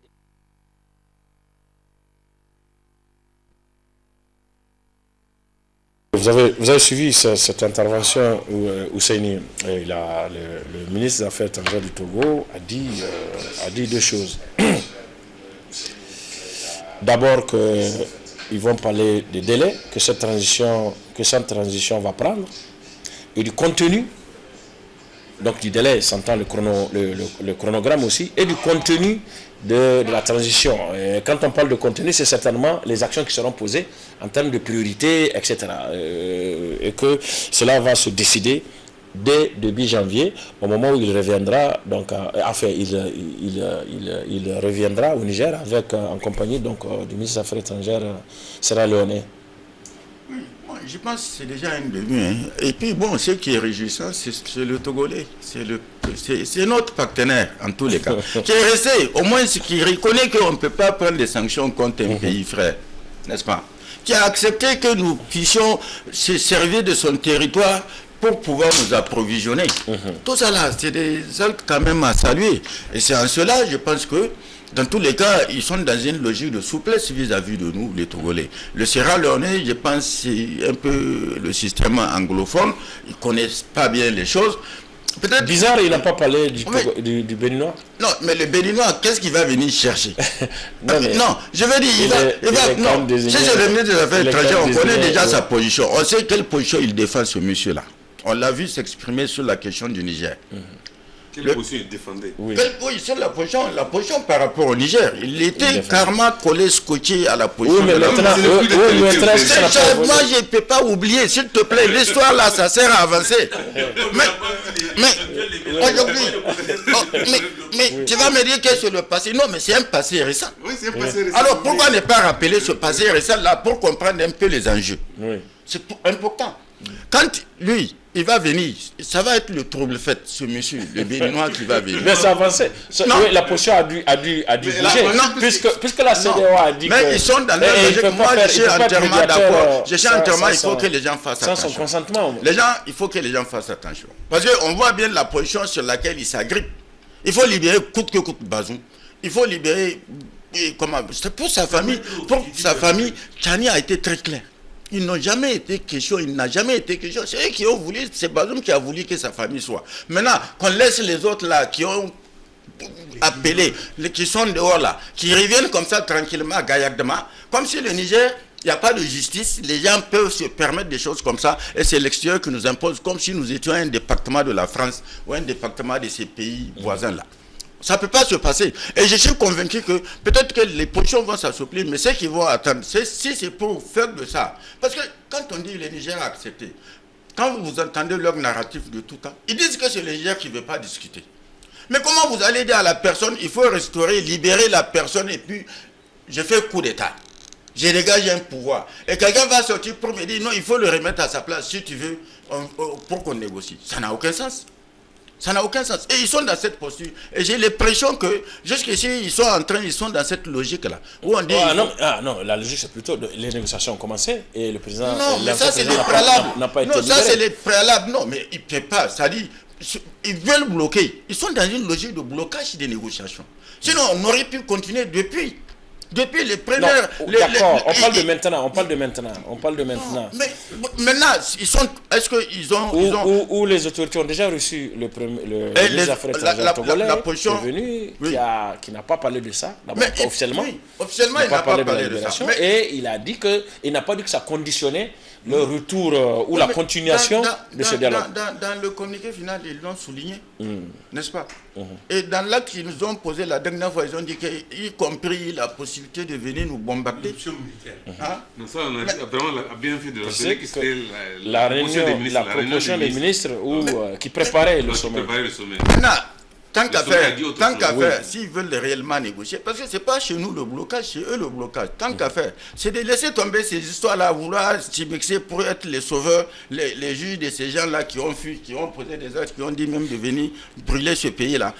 Dans tous les cas, on a une justice et la justice va s'en occuper. Et ce n'est pas à eux de décider comment on va les gérer. Ça ne peut pas se faire. Et je pense que... Non, c'est clair. Non, mais il n'a rien dit. Non. Il n'a rien dit.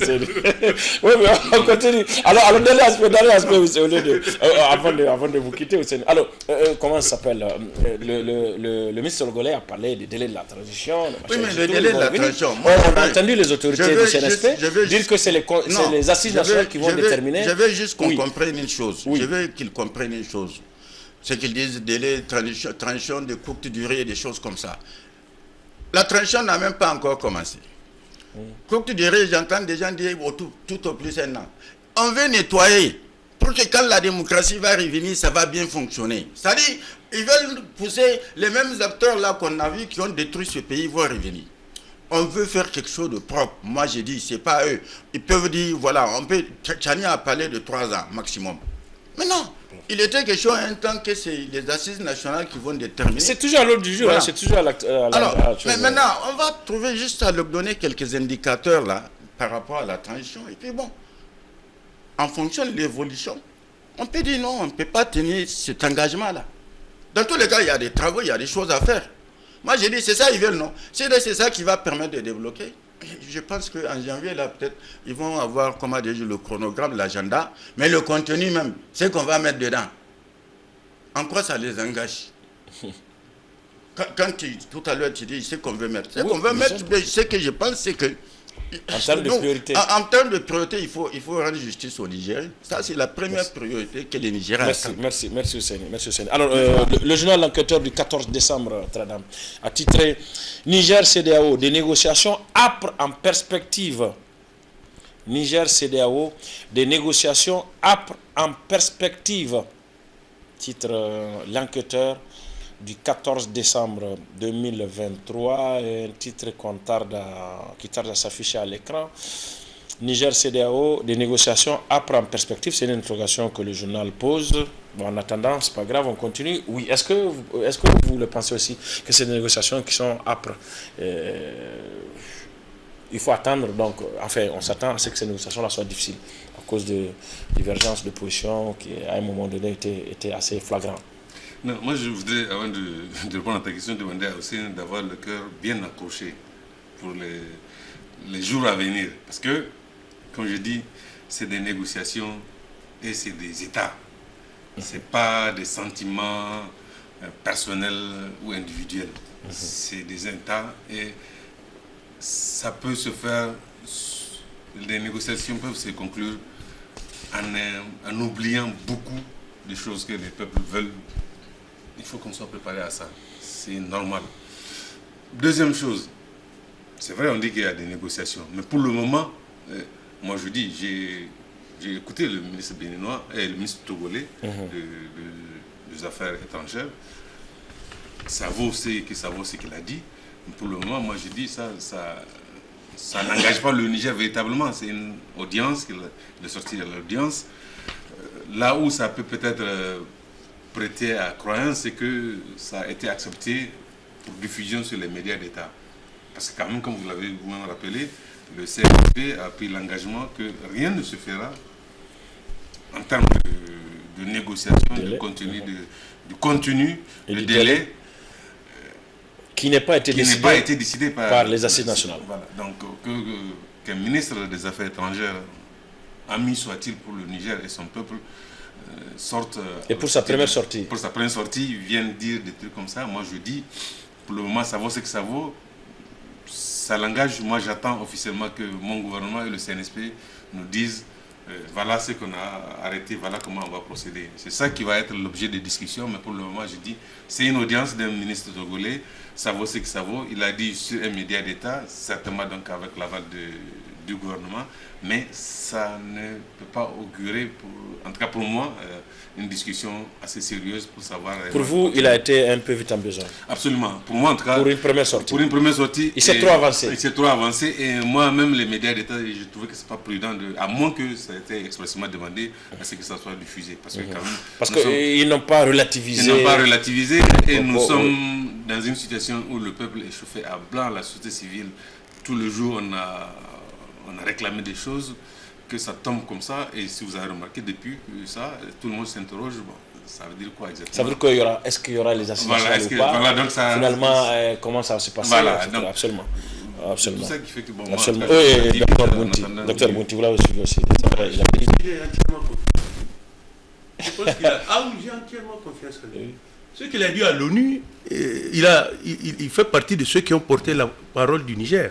C'est pas rien. Nous sommes fatigués. Oui. Et je pense qu'il ne peut pas se hasarder à dire des choses. C'est quelqu'un de très prudent. Hein, c'est pas... Oui. Moi, je pense que le CNSP ne devrait même pas le laisser rentrer incognito ici. On devrait l'accueillir véritablement mieux que l'accueil de l'escadrille qu'on a réservé à notre ministre. Parce que lui, au moins, il a parlé. Bon, ce sera peut-être pour la prochaine fois. Ça, non, même la première fois. Moi, je vous assure que moi, si je savais qu'il allait venir, il a dit, je serais parti là. Ah si, on l'a annoncé. Ça dit que moi, j'ai vu sur les réseaux sociaux, s'il savait qu'il était à l'aéroport, moi, je serais parti lui serrer la main. Même sans l'accord de la sécurité, parce que c'est un frère. Lui, il a montré qu'il n'est pas qu'un ami, il est un frère à nous. Et il porte... Qu'on lui ait donné un calendrier, moi je pense que ça engage l'État du Niger. Que les assises viennent confirmer. Parce qu'il faut quand même qu'une autorité prenne une décision. Moi je ne vois aucune contradiction entre ce que... Et d'ailleurs Tchani a dit, dans les jours à venir, on va vous donner les dates. Oui, mais sauf que Tchani c'est lui-même qui avait promis que c'est les assises nationales qui vont déterminer tout ça. Et que le CNSP se déterminera. On est dans l'urgence, on est dans l'urgence. Les sorciers là sont venus constater pour voir si nous sommes morts ou pas. On n'est pas morts. Le Togolais, il vous a dit qu'il revient le 10, Inch'Allah. Moi, je pense qu'il faut l'accueillir avec beaucoup de... Mais sauf qu'il ne sera pas seul cette fois-ci. Oui, mais Madame Bio, c'est un général. Madame Bio, c'est un général. Donc, il connaît peut-être les problèmes là mieux que nous. Lui-même, il a échappé tout récemment à une tentative de coup d'État. Donc, on est pratiquement dans les mêmes machins. Mais je pense qu'il faut s'appuyer. Ce que le Togolais dit nous engage. Même si officiellement, c'est... la preuve, c'est qu'on n'a pas fait un communiqué pour le démontrer. Pour dire oui, voilà. Malgré... Donc, moi, de mon point de vue... Et on l'a diffusé tel quel, comme il a dit. Voilà. On l'a diffusé tel quel sur le média public. Il y a ceux qui est dit à la télé, il y a ceux qui s'est dit dans les bureaux. Voilà, moi, je pense que, véritablement, nous ne pouvons plus faire dans la surenchère, même si nous ne sommes pas en position de faiblesse, nous ne sommes pas aussi en position de force au point où. Donc, c'est un médiateur, sûrement qu'il a entendu des choses, et il est pressé de voir le blocus là être levé. Donc moi, de mon point de vue, ce qu'il a dit, véritablement, ça réchauffe nos cœurs, ça réchauffe un peu. Et ça montre en tout cas que le Togo est d'une certaine manière un partenaire fiable. Le Bénin n'est pas venu parce qu'il sait qu'on ne l'aurait pas accueilli de manière assez chaleureuse.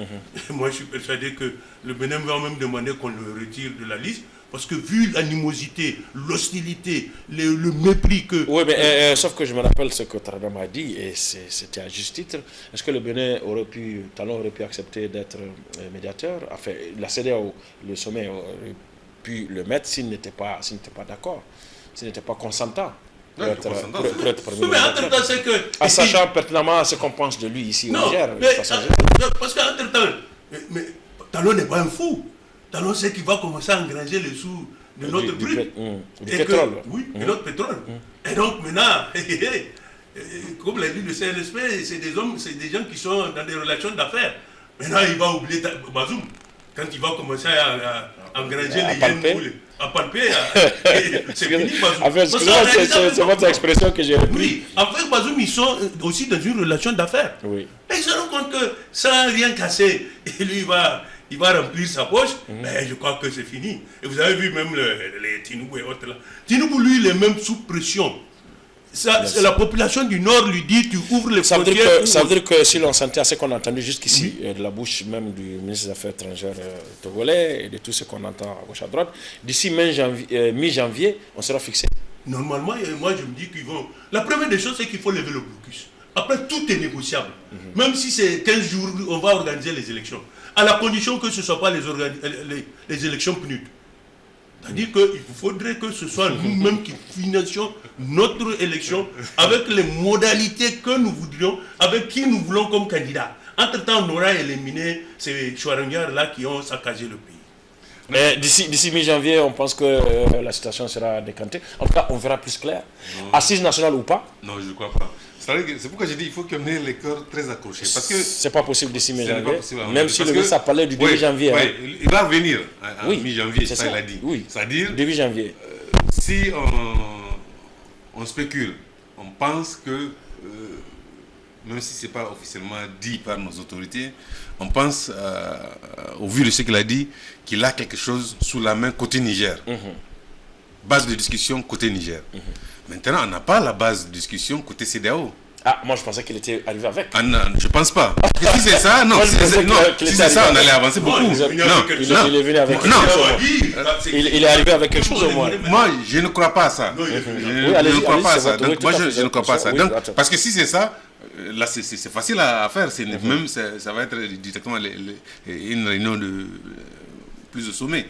Donc, c'est pourquoi j'ai dit, ça c'est la base, certainement Niger.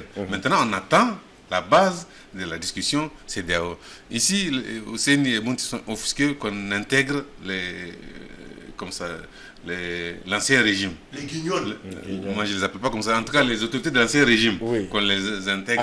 Ceux qui sont à l'extérieur. Voilà. Mais ça, une sorte d'amnistie. Voilà, une sorte d'amnistie. Mais ça, c'est la force que nous avons de négocier qui va faire en sorte que ça ne soit pas comme ça. Parce qu'il faut que les gens se préparent à ça. Il y aura forcément des concessions, d'une manière ou d'une autre. Ça peut ne pas être, ça c'est sûr, sur Bazoum, il ne sera pas libre, ça c'est sûr. Sur certains qui ont réclamé des choses contre le Niger, ce n'est pas évident. C'est sûr, on va tenir la ligne dure. Mais en tout cas, je sais que dans tous les cas de figure, dans une négociation, chacun va lâcher quelque chose. Et c'est en ce sens que je dis...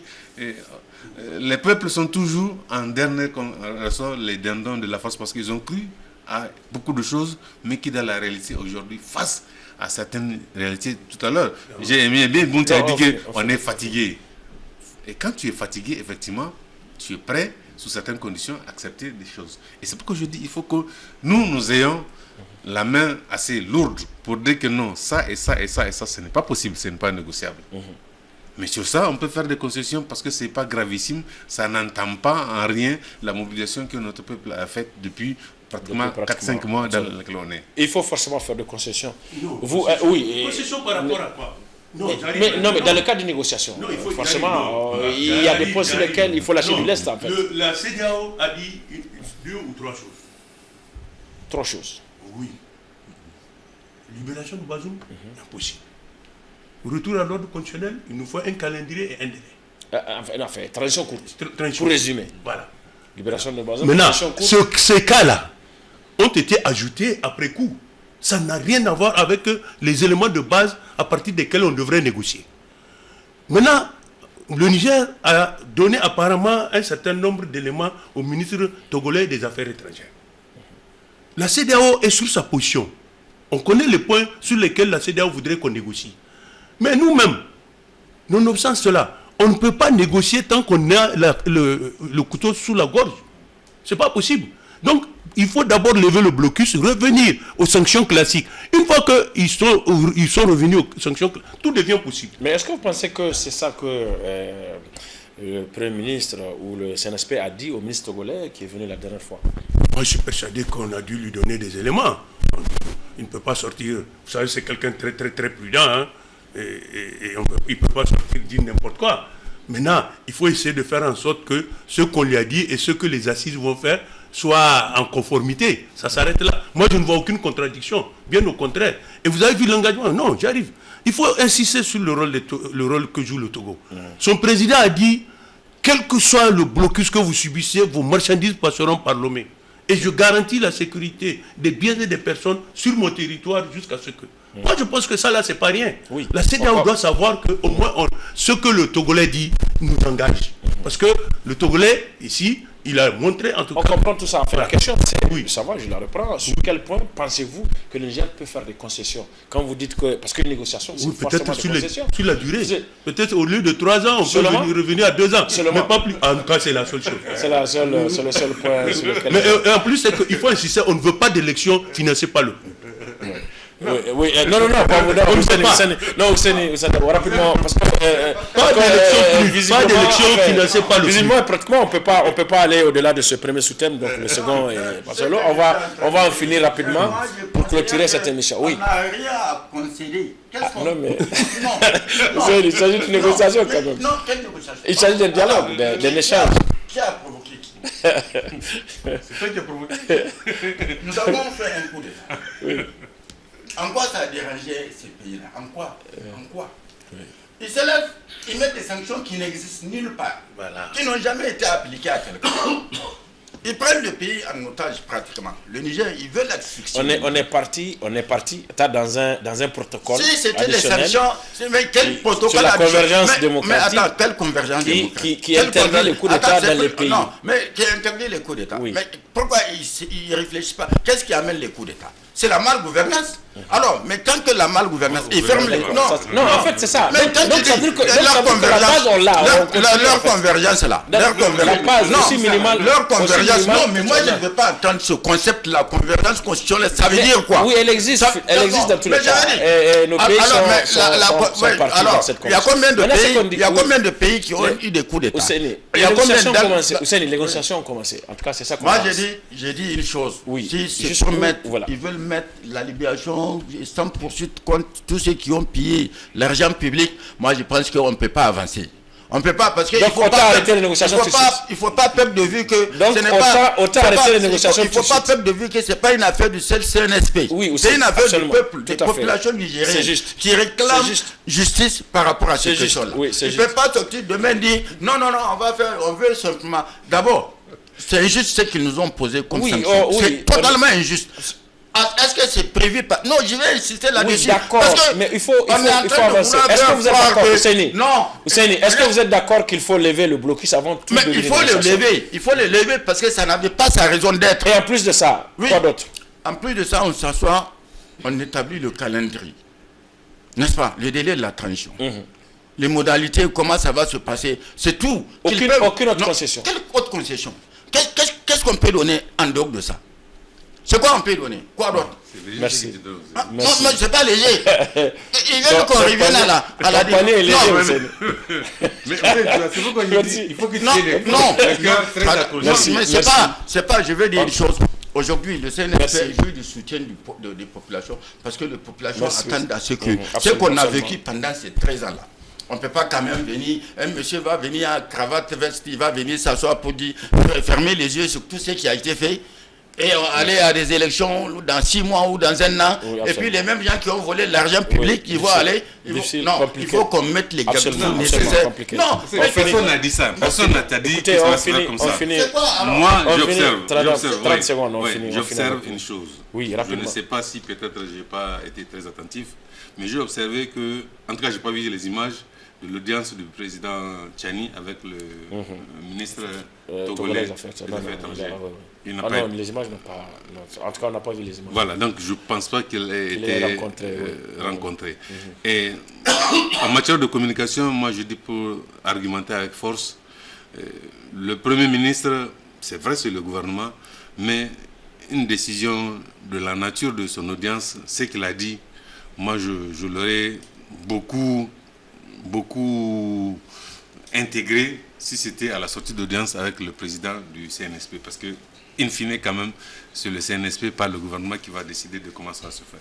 C'est pourquoi je dis, comme vous l'avez si bien dit, il est allé vite peut-être en besoin, même si c'est bien, il peut aller vite en besoin, peut-être lui aussi, dans son agenda, c'est pour justement faire booster les partis. C'est une technique de négociation.